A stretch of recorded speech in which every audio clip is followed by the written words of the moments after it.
Hi, Mystery Recapped here. Today, I am going to explain an American romantic fantasy film called The Age of Adeline. Spoilers ahead, watch out, and take care. The protagonist of the movie is a 29-year-old woman named Adeline Bowman. In the beginning, she walks into an apartment and buys a fake ID under a different name. She returns back home to feed her dog, then goes to work. It is a normal day in San Francisco for Adeline, until her coworker hands her archives containing reels of historical events. Adeline excitedly agrees to sort through them and brings the box home. She sets up a projector and watches videos of the historic times in fascination. It is narrated that Adeline was actually born on January 1st, 1908. In 1929, she married a young man named Clarence James, and only 3 years later, she gave birth to a baby girl, Fleming. Adeline was the happiest she could ever be, but her life turned upside down when her husband died in a tragic accident during the construction of the Golden Gate Bridge in 1937. 10 months after her husband's death, Adeline was driving to her parents' cottage. That night, snow fell in the otherwise dry Sonoma County, California. Adeline had poor visibility on the road because of the snowfall, which caused her to crash into a ravine.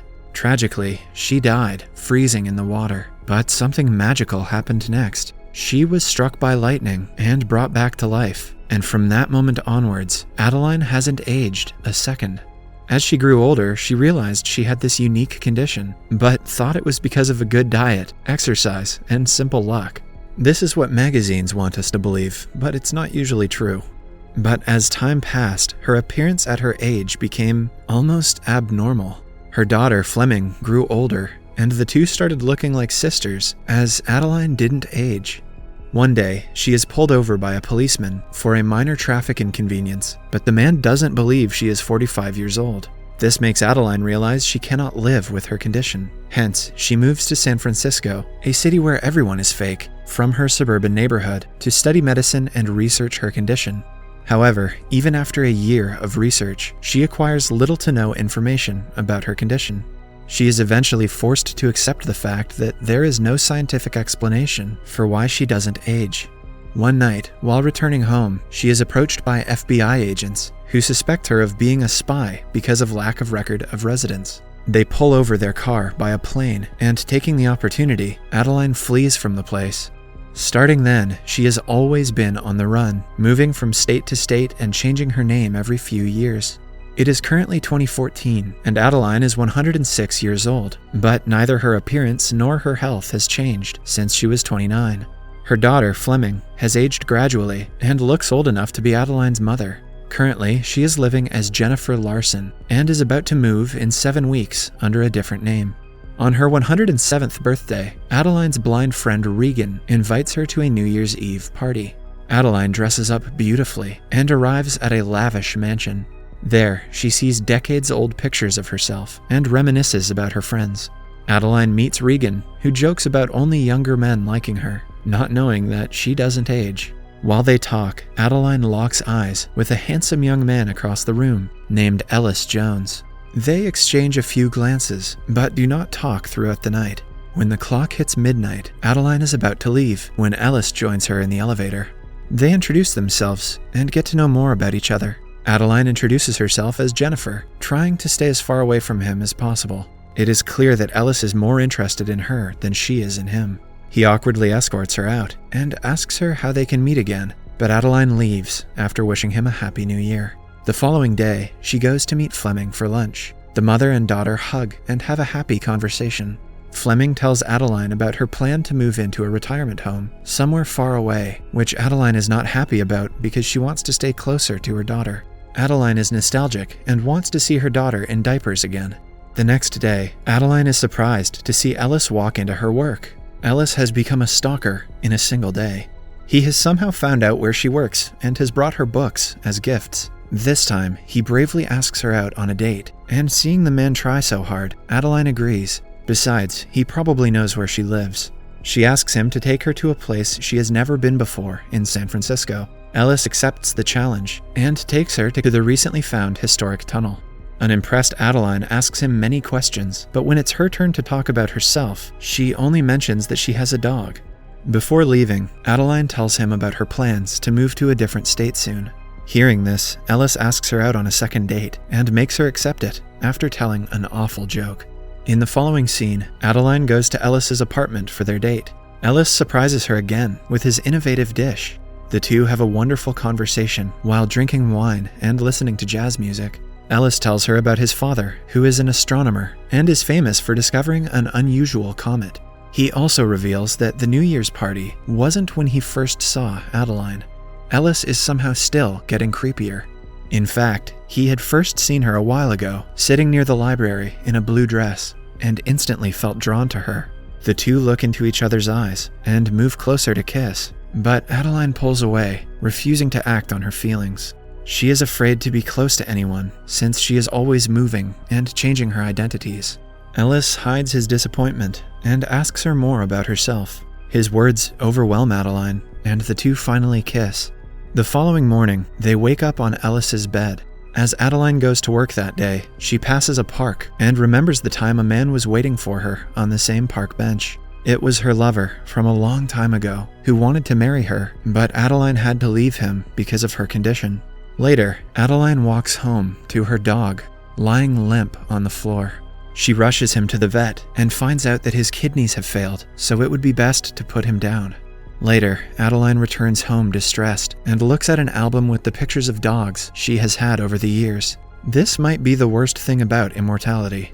At night, she is walking to her apartment when Ellis approaches her with a bouquet of flowers. He had left her several voicemails which she didn't answer, so he went out of his way to figure out her address from her work. Dear God, Ellis, pump the brakes. Adeline informs him about her dog's death and tells him he shouldn't have invaded her privacy. She leaves abruptly after asking him to stay away. The following day, she meets Fleming again and tells her about Ellis. Fleming advises her mother to let go and live her life for once. Go ahead, Mom. Stalkers are cool. Adeline feels sorry for being rude to Ellis the other day and goes to his work to apologize. The two then go out for a date at night. This time, Adeline takes him to a drive-in movie theater from the 60s. She passionately explains the history of the theater to an impressed Ellis. They get in one of the cars and watch the stars drawn on the ceiling. Ellis then invites her for another date to his parents' house for their 40th anniversary. Adeline agrees on the condition that she will be driving. The next day, they drive to Ellis's parents' home and pick up Ellis's sister, Kiki, on the way. When the three finally reach there, they are welcomed by Ellis's parents, William and Kathy. As soon as William sees Adeline, he says her name. Adeline is in shock, but corrects him, saying that her name is Jennifer. The two share awkward eye contact, after which Adeline claims that William must have known her mother.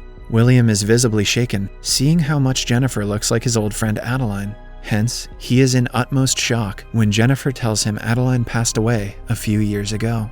After everyone goes to sleep, William pours himself a glass of wine and reminisces about the time he first met Adeline. He was only 26 years old, and she was 29 when he helped her fix her car.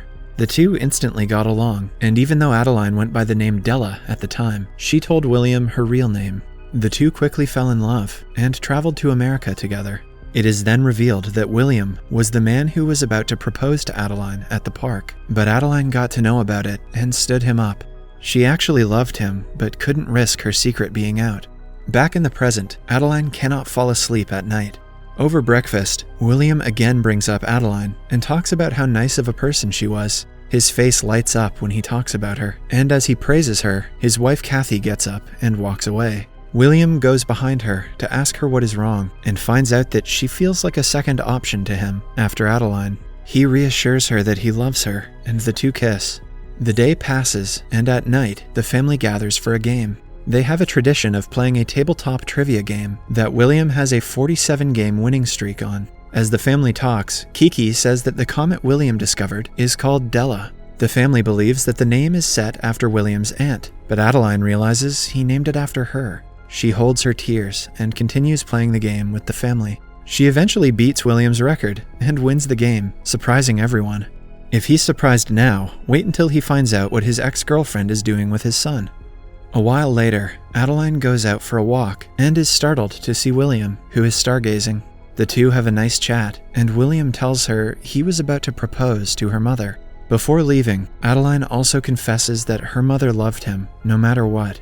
In the following scene, Adeline is back in bed with Ellis. He eventually confesses he has fallen in love with her, and cannot imagine his life without her in it. She smiles, but doesn't say "I love you" back.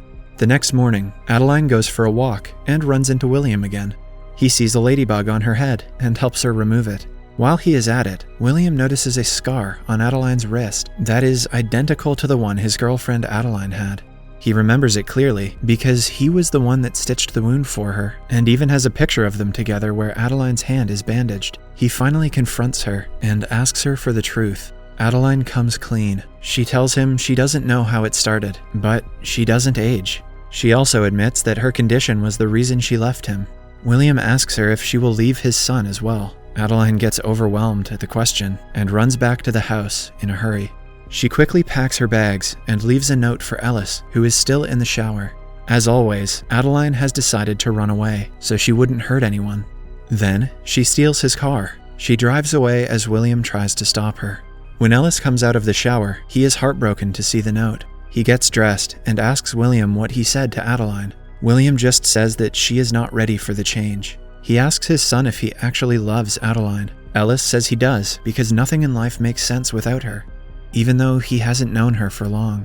Hearing this, William hands his car key to Ellis, urging him to go look for Adeline. Ellis flexes his stalker skills and calls Adeline numerous times on his way, but she ignores all the calls. She pulls over her car, coincidentally near the same place her accident took place decades ago.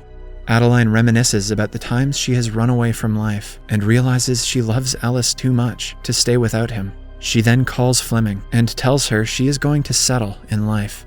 However, after the call, Adeline gets hit by a speeding car.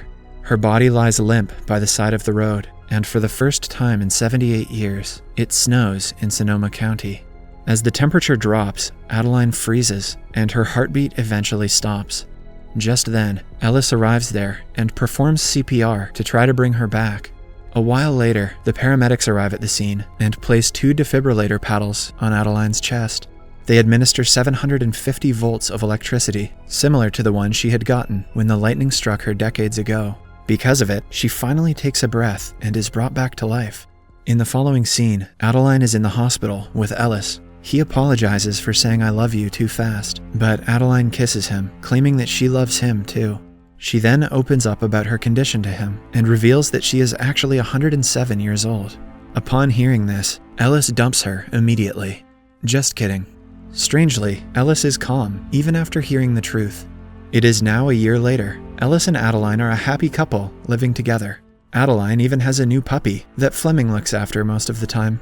One night, the couple plans to go out to a New Year's party. While getting ready, Adeline notices a single gray hair on her head. The movie ends as it is revealed that she has started to age again. Subscribe for more videos like this, turn on notifications, and leave a like to help the channel out. Thank you for watching.